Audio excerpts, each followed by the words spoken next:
Namaskaram to all Atmas.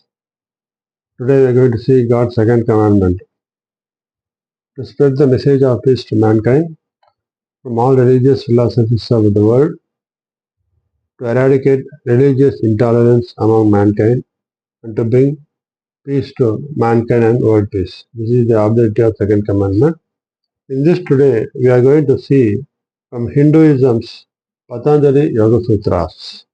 Last time we have seen, and today we are going to see because this deals with the entire body and our thoughts and actions, everything, how we are made and how this has got an implication on our peace.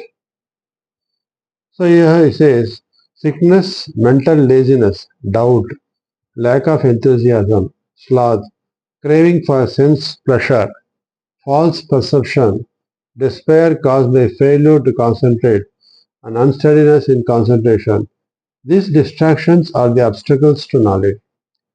So, for the Jnana Yoga, knowledge is very important for one to materialistically prosper in life, and also knowledge is needed for wisdom, spiritual emancipation, and for enlightenment. But what creates an obstacles for one to gain knowledge is sickness. If you are sick, if a person is sick, his mind will not work, his intellect will become dull. He cannot think, he cannot focus on anything. So he will be closing eyes and just sleeping. Sickness is a great obstacle. Mental laziness. So you don't want to do any work. You want to just simply remain idle.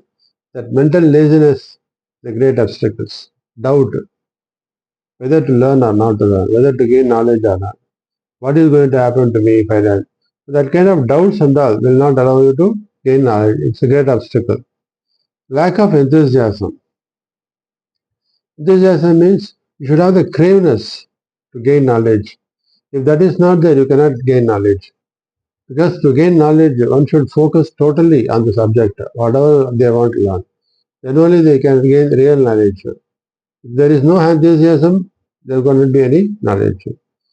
Slothness, sleepiness, craving for sensual pleasures. If your mind craves for sensual pleasures, like watching TV or focusing on now the present day level, always with the cell phone, doing chatting and conversing with people or watching unwanted videos. All these things are sensual pleasures or engaging in sightseeing or other things. So if mind goes in that craving to have the sensual pleasures, it's a great obstacle. You cannot gain any knowledge. False perception. So if you have the false perception, what is the use of learning this? It's waste.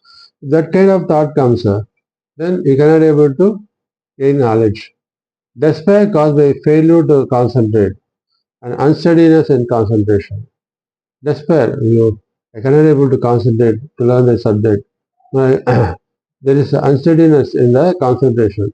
That is, you focus on the subject for some time and suddenly you get dragged by the your mobile, you are chatting, you are you want to check the what you call the WhatsApp.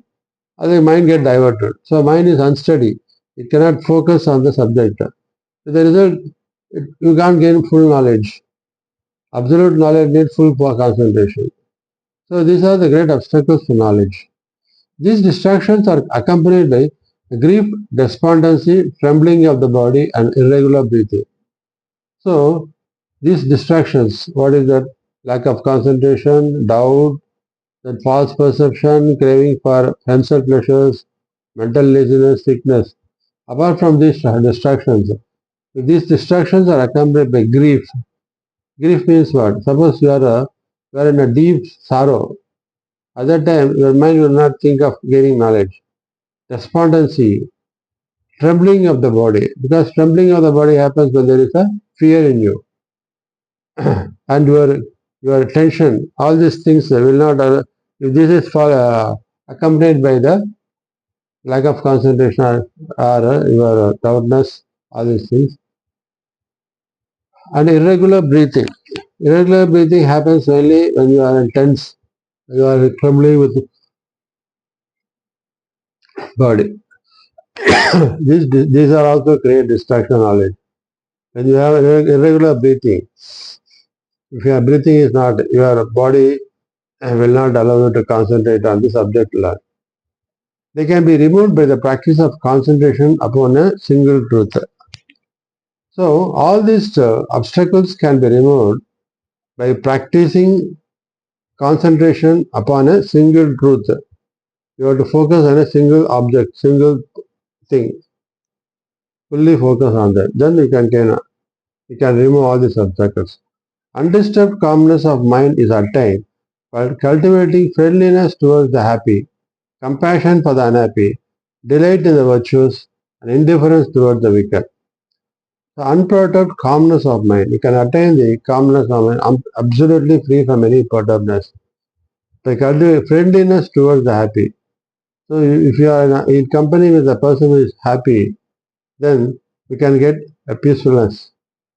Compassion for the unhappy. Suppose you are meeting a person who is totally disturbed, and if you console him, you feel calmness of mind. Delight in the virtuous. A man of virtuous nature, you are meeting him, his energy is bubbling positively. Then at that time, when you meet that person, you will get a calmness. And indifference towards the wicked. If there is a wicked man who is always scolding you and fighting, if you remain calm, then it will not affect you. So at that time when you see a wicked man, you see what a ignorant person. If you have the thought, then naturally your mind become calm.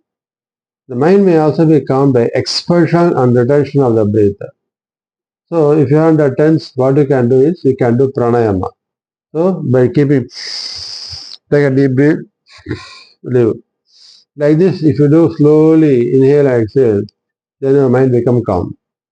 These forms of concentration, which result in extraordinary perceptions, encourage perseverance of the mind. So those forms of concentration which result in extraordinary perception encourage perseverance of the mind. So those concentration give extraordinary perception, so you can able to analyze and understand the things in a very perfect manner that gives answer that and your mind will have the crave for perseverance to gain more knowledge. Concentration may also be attained by fixing the mind upon inner light which is beyond sorrow. How we can attain concentration is you can see a light in the center of your heart or inside your body as a light, inner light. You can close your eyes and visualize a light in the center of your heart and then fix the mind on that light. If you fix the mind on that light which is inside you, you will be beyond sorrow, you will become calm. Or by meditating on the heart of an illumined soul that is free from passion. Or you can see a illumined soul. Illumined soul means what? A enlightened soul like Buddha or Swami Vivekananda or Sai Baba. Like that, illumined soul you can see. Or you can even see the God, your Ishtadevam, in the center of your heart, and you can close your eyes and meditate Om. So you can say Om Sai. Or you can, if you can visualize Jesus in the center of your heart. You can play Oh Jesus. You can visualize Allah in the center of your heart. Or Muhammad. Whomever you feel, who feels very compassion to you, whom you like very much, you can visualize at the center of your heart and meditate on them. Then you get absolute calmness. So these are all how we can bring in calmness in ourselves. When the mind is calm, when the mind is unperturbed, you can be able to gain any knowledge in so faster and with perfect perception. This is what the Patanjali Yoga Sutra says. Further things we will see in the next section. Thank you.